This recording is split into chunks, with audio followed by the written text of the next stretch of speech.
You ever hear the sound of handcuffs snapping shut and think, yeah, that's justice? Because let me tell you, when those cuffs clicked on Karen Morales, right there on my own dock, with half the neighborhood gawking, cell phones out, her little army of trespassers lined up in their designer swimsuits, and that look on her face like someone just canceled Christmas, that was the moment I knew. All my years dealing with entitled execs and property bullies had finally paid off.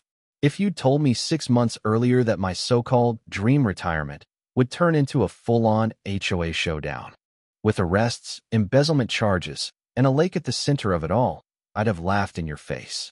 But here we are. So, let me back up and show you how a peaceful guy like me ends up at the center of the craziest neighborhood scandal you could imagine. I'm Eugene Peterson. Spent 15 years as a corporate security consultant, most of them specializing in property law and asset protection. When I retired, all I wanted was peace and quiet, a slice of heaven by a crystal-clear lake, 5 acres of old oaks, nothing but birdsong in the mornings and fireflies at dusk. I did the work. 2. Scanned every deed, checked the water rights, made sure that lake was mine, period. No easements, no shared access, just me, my dock, and my retirement. The neighbors seemed all right. 2. Especially Karen Morales, president of the Willowbrook Heights HOA, who showed up that first week with a fruit basket and that smile of hers. The kind that never quite touches her eyes. You know what I mean? She complimented my view, dropped a few hints about the old owner being such a great neighbor, but I was too busy unpacking boxes and soaking up the quiet to dig deeper. I should have known better. The first few weeks were golden. Sunrise coffee on the dock, sunsets melting into the lake, peace I'd earned after decades of fighting corporate wars. But then Karen started, dropping by a little too often, always with some HOA business, always with her gaze drifting out over that water like she was measuring it for something. One day she tells me, "It's such a shame. Only one person gets to enjoy this lake, Eugene. Just think what it could mean for the community. The kids, the summer barbecues, the swimming lessons." I just smiled, held up my deed, and told her, politely but firmly, that the lake was private, end of story. She smiled right back, cold as ever, and I'll be honest, my old instincts kicked in. I've dealt with this kind before. When someone's already decided they're getting what they want. Yeah, they're not listening to a word you say. Didn't take long for the first incident. One Saturday morning, I'm on the dock when I hear laughter, real close.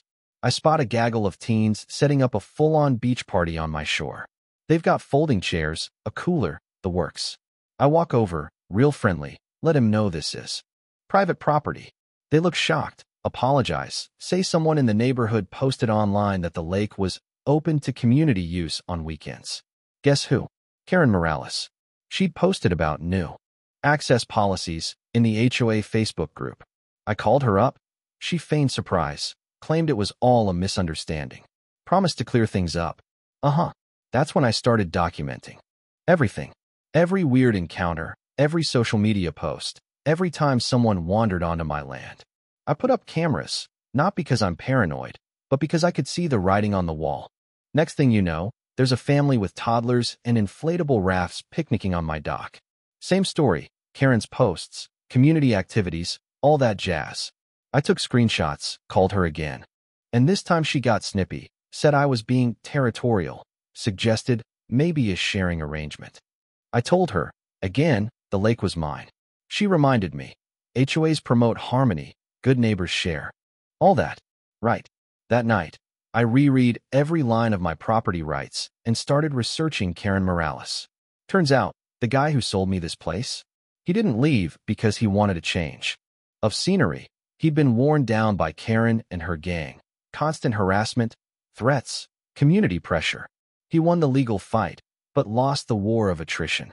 Well, Karen had picked the wrong guy. This time, the next escalation? I come home to find Karen and the whole HOA board hosting their meeting right on my beach, folding table and all. When I ask what they're doing, Karen claims they're conducting official HOA business on a community resource. I show them the deed, call the police. Yeah, I went there. The officers check my paperwork, tell the board they're trespassing, and escort them off my property. Karen leans in, hisses, "You're making a mistake. The community won't tolerate this." Honestly, it sounded like a threat. That night, I dug into Karen's background, using every trick I'd learned in corporate security. What I found: she'd been HOA president 8 years, during which the association was involved in one legal spat after another. Pattern of overstepping, misusing funds, intimidating residents. Oh, and she'd racked up plenty of personal expenses on the HOA's dime.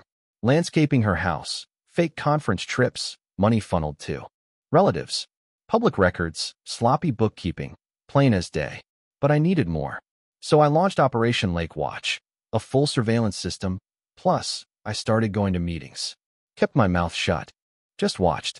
Soon enough, I found a few unlikely allies.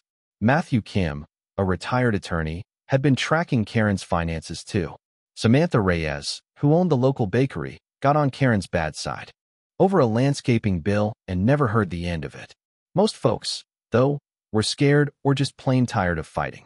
Karen ran the place like her own little fiefdom. Then she announced Community Appreciation Day, flyers everywhere, maps with walking tours looping right by my lake. Sure enough, on the big day, families start wandering down onto my property, kids splashing, parents spreading out blankets like it's a public park. They even show me a map with my lake marked as a stop. I spot Karen up by the street, handing out refreshments, pretending she doesn't see me.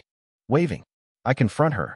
She yells, real loud for the crowd, "Just let folks appreciate the view, Eugene." Meanwhile, people are swimming, picnicking, arguing with me when I ask them to leave. I call the police. The responding officer, bless him, tries to compromise, suggests I let it slide for the day. That's when I realized Karen was a pro at staging these good neighbor stunts to make anyone who stood up to her look like the villain. But I had cameras rolling, photos, documents, everything. That night, I sent Karen and the whole board a certified letter. Next trespass gets legal action, and I attached every bit of proof I had. Her response? A formal violation notice, $500 fine for antisocial behavior. The audacity, right?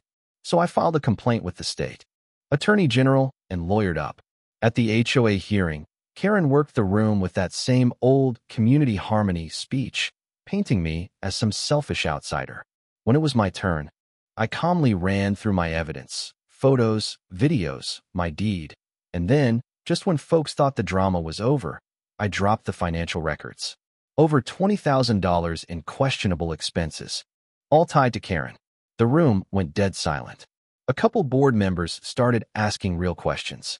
Karen turned white, then red.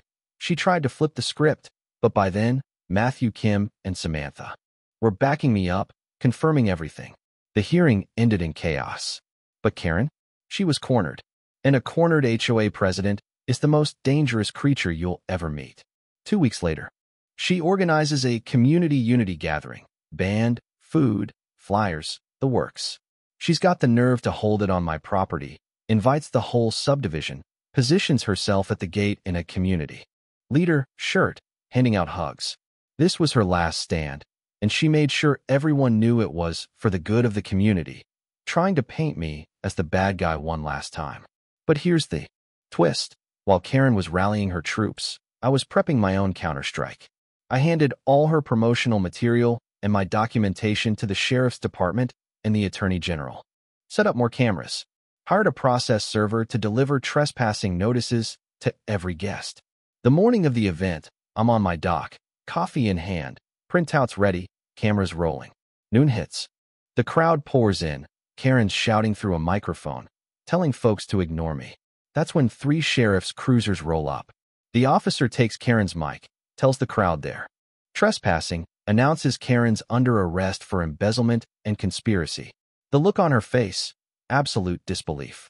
Some of her diehards refuse to leave, start a peaceful protest right there on my beach. The deputies cuff and haul away 20 of them. When that last patrol car left, it was just me, the lake, and the quiet I'd fought so hard to win back. After that day, everything changed. Karen got slapped with felony charges, embezzlement, conspiracy, criminal trespass. The new board, led by Matthew Kim and Samantha, issued a public apology, confirmed my property rights, and put in real oversight. Families who'd trespassed came by to apologize. Turns out, most folks had just trusted Karen Never imagined she'd lie and steal for years. Best part? The HOA members sued to recover the stolen funds. Karen was forced to sell her house, leave town in shame. The old culture of fear was gone. Now people could voice concerns, actually enjoy living here. We even started an annual accountability day, reviewing the HOA's finances in public. I got a plaque for standing up, but what I really treasure are those quiet mornings on my dock, knowing the nightmare's over. I still wonder, if I hadn't had the skills and grit to fight back, would Karen still be running the show? Would the next guy have given up? I'd like to think someone would have stood up eventually. But bullies like her thrive when good people stay quiet. That's what I want you to remember. So, what do you think? Does community spirit justify trampling someone's rights? Ever seen an HOA go rogue? Drop your stories and thoughts in the comments. Stand up for what's right, even when it's hard, because sometimes the peace you win isn't just your own, it belongs to everyone around you. And if you ever hear handcuffs click on a crook like Karen Morales, well, you'll know exactly how sweet justice can sound.